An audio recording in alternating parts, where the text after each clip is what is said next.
बिस्मिल्लाहिर्रहमानिर्रहीम। अस्सलामुअलैकुम। उम्मीद करती हूँ आप सब खैरियत से होंगे। तो दोस्तों, ये कहानी एक भिखारी की है जो अपनी ज़िंदगी को बदल देने की कोशिश करता है।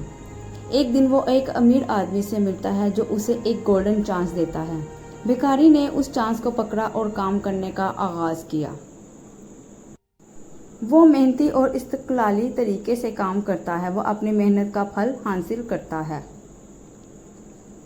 कुछ सालों बाद वो भिखारी एक कामयाब कारोबारी बन जाता है और अमीर हो जाता है। इसके ज़रिए वो एक स्कूल बनाता है ताकि दूसरे बच्चों को तालीम हासिल करने का मौका मिले। ये कहानी हमें ये सिखाती है कि ज़िंदगी को बदलने की कामयाबी के लिए मेहनत, इस्तक़लाल और दूसरों की मदद का अहम किरदार होता है। एक चांस को पकड़कर हम अपनी ज़िंदगी को बेहतर बना सकते हैं और दूसरों की मदद कर सकते हैं।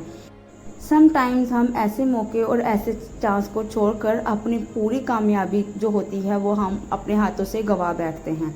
उम्मीद करती हूँ कि ये कहानी आपको पसंद आई होगी, आपको सिखाएगी कि हमें ज़िंदगी में मेहनत करनी चाहिए आगे बढ़ने के लिए और दूसरों की भी मदद करनी चाहिए। तो दोस्तों, अगर आपको ये वीडियो पसंद आई है तो वीडियो को लाइक कर दे, चैनल को सब्सक्राइब कर दे, बेल नोटिफिकेशन को ऑल पे कर दे ताकि आने वाली ऐसी ही हर वीडियो आप तक बआसानी नोटिफिकेशन के ज़रिए पहुंचती रहा करे। जज़ाकुमुल्लाहु खैरन कसीरा।